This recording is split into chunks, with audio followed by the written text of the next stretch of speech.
All right, so look at it.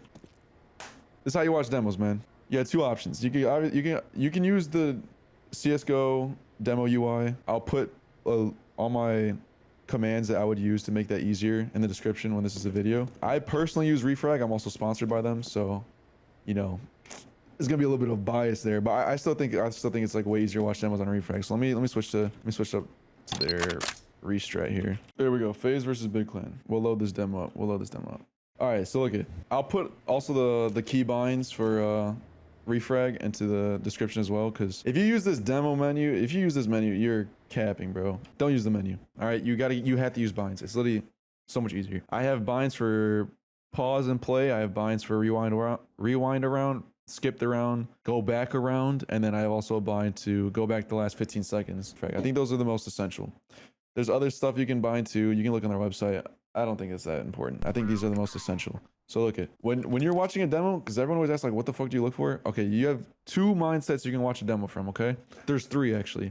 First mindset is watching your own demo back, seeing what you did wrong, seeing what you did right. You know, you're analyzing yourself. It's not really like a learn new thing type of thing. It's more of like, let's see what I can correct and fix. It's like you know, you're coaching yourself pretty much. The other mindset you can have when you're watching a demo is watching it from the standpoint of an IGL. And when you do this, you're more looking for like strategic things. So like for the example right here, watching pistol round. Oh, let's steal this pistol round shot. Let's see what FaZe does here. Oh, okay, they got one going lower. Yeah, all this cool stuff. Oh yeah, whatever. Who gives a fuck? I don't care about the strat. Okay, if you're watching from the standpoint of an IGL, you're looking to steal things pretty much. You're stealing setups. You're stealing defaults. You're stealing executes. You're stealing how they can take map control. You know, you're looking for things you can implement in your team structurally wise. There's a lot of things that you will see in demos that looks structured, but it's probably more team play or reactionary, and it's like, or a protocol or something. So it's kind of like, you kind of have to figure these things out by watching a bunch of demos and think like, okay, what is set in stone that they agreed upon to do before, and what is a reaction? And you could differentiate between the two, because bro, I remember like 2-3 years ago when I first got into competitive CS, I would watch these demos and I used to think that the strats were everything. Like literally what they were peaking and stuff was all dictated from the start of the round. Like that is just unbelievable. But yeah, you realize that there's individuals playing, and there's going to be individual things that they do, and then there's also going to be strategic things that they do, and you'll see over time what is strategic when you see a bunch of teams doing the same thing over and over. But look for things that look set in stone, and you could steal that. So be like, okay, let's go to a rifle round. How does Big Clan default this round? What kind of a default they're running? Okay.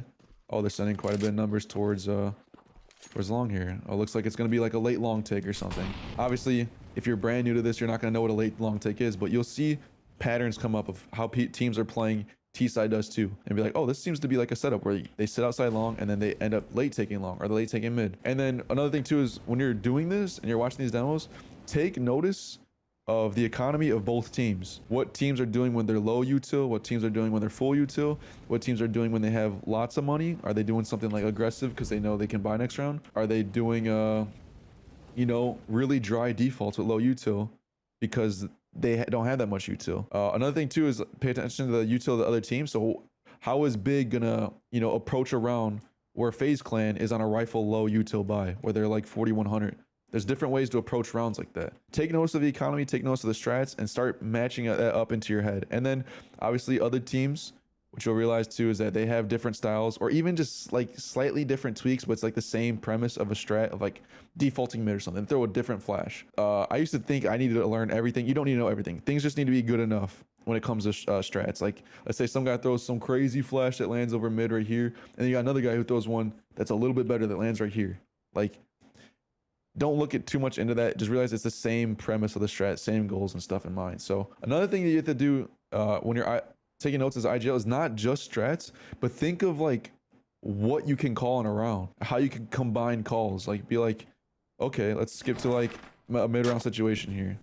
4v3, like how you can finish on a site. So it's like, okay, we got a smoke here. They're probably not gonna show this round. I haven't seen this demo yet, but example was like once I was watching a demo and I saw Big take long control, and then they smoke corner and then just group back B and just instantly hit tunnels. Look at like your options that you can call as an IGL mid round too. Like what kind of mid round calls you can make. Be like, oh, you can combine a, you know, a cat exec and then go straight into like a B contact or something. Just see how you can combine calls and work around strats and what teams are doing. You know, it's like you gotta look at stuff mid round. It's not just off the start freeze time stuff. It's think of what the IGL is calling mid round and adapt that to your own game. So that's like watching a demo from the standpoint of an IGL. When it comes to watching as a player though, which something you should still do if you're an IGL, don't just rely on strats alone. You just obviously just pick one player.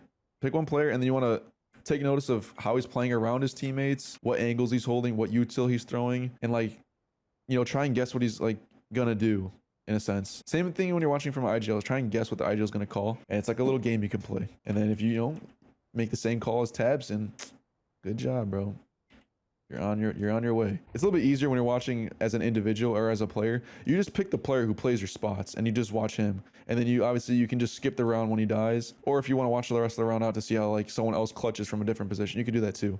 But most of the rounds, you could probably skip when he dies if it doesn't involve you. So like let's say you're like an A player and this guy dies and it's like an A retake. Like you're probably not going to be in a lot of A retakes. Obviously you could learn about it, but if you like want to maximize the efficiency of like, you know, sticking to what you need to learn, then you could just stick to your own roles and you can learn a little bit faster that way. But yeah, as a player, you know, just watch one POV, see what util they throw, what angles they hold, what angles they pre-fire, just see how they aim, just pick up all these things and how they play off each other, the spacing between their teammates, what kind of players buy what, you know. If you're watching Simple and it's like a low buy, you might see him buy an AK armor and like one flash, versus if you're watching Tabson and he's on the same util buy, you might see him buy Mac 10 and a bunch of util. Like start playing to like your see what they're doing with their roles and stuff in mind. So another way to watch demos I forgot to mention, fourth way, is anti-stratting. So when you're watching a team you're going to play in the future, just look for patterns, look for things that you see they repeat a lot. Okay, don't get too deep into anti-stratting and like overthink things, because I've done that before and it's thrown games where I think something's a tell and it's really not a tell. If you can find something that is a for sure tell, which you probably will at the lower levels. Let's say an example was on Nuke. My team at Info, he found a tell of another team is that when they would nade the window, the back window on Nuke, that means they're executing on A site. That's a tell. That's a for sure tell. But a lot of teams at the higher levels are obviously going to be better at masking these things, but you can still look at like how they react to something, so you could play off their reaction. You could like see how they react to like a team that rushes long all the time, and then you can rush long and get them conditioned to you doing that, and then play off the reaction and, you know, anti-strat that way. I guess what I'm trying to say is that you never know how a team's going to play that map, how they're going to start off the pace and stuff. It could be different every game. Like obviously when we're playing, it's different every game. We have different ways that we start off the map, so going into that, you can't go into a game expecting how a team's gonna default, stuff like that. I mean, you can in a sense, but like I think you're better off looking at reactions and how they react to certain things, so you can do those things and know how they're already gonna react to it. Does that make sense? Versus going and being like, oh, they're gonna default tons every round. You can't really know that. That could always change, but you can know their reactions to what they do when you smoke Xbox, and you play off of that. But yeah, that's some stuff for anti-stratting. And yeah, take notes, bring it up in practice, and then show your teammates, and preferably show them with the demo because it'll be easier to understand. So you got how you watch the demo from the like what standpoints you can watch a demo from. But what you need to do while you're watching a demo is you have to stay focused, bro. You have to be in the zone. So take notes on everything. New things you learn, things you want to change, whatever it is, take notes on it. Have a notebook, write it down. You'll learn it way faster that way. Take screenshots of all the nades you see, and then if you obviously you have Refrag, you can save the nades on nadar and you can come back and practice them. Find strats to steal, you know, write down the strats, bring them to team practice the next day. You know, if you're an IGO, that's what I usually do. I'll put it in the strat book and then I'll bring it up in practice. And then this is like the really important thing though, is that if you are taking notes and you're doing everything I say, screenshots, all this stuff, the next day review what you learned from yesterday's demo. You had to review this, because this is how you're gonna learn way faster. It's all about retention, not just about learning new things. Because there was a period where I would just watch demo after demo after demo after demo and not put focus into retaining the information I learned. I would learn all this shit and then never be able to recall it in game because I didn't put the effort into retaining the information and studying it, like actually going through my notes and studying it like I got a test the next day. One last tip though for watching a demo, don't be afraid to take breaks. This is something I started doing. If I'm losing focus, I do this with aim training too.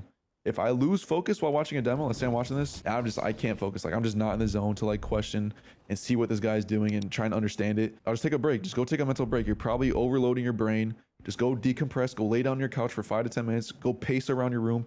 Just don't go on your phone, because if you're trying to get work done, you know, you gotta actually take resting breaks. And if you go on your phone and scroll on TikTok, Twitter, whatever that is, you're not actually resting. You're sitting still and chilling, but it's still storing up information in your brain. You just gotta let your brain decompress. Go like close your eyes, take a 5-minute nap, just take a break and come back to it. And you'll, bro, I'm telling you, when I start implementing this, I could go through like hours of demos where I take breaks in between, like 5-minute breaks, like every 20 minutes sometimes. And then, yeah, the last thing is just question everything. If you don't know anything about the game, just question everything. That's what I did. Just be like, why is he planning here?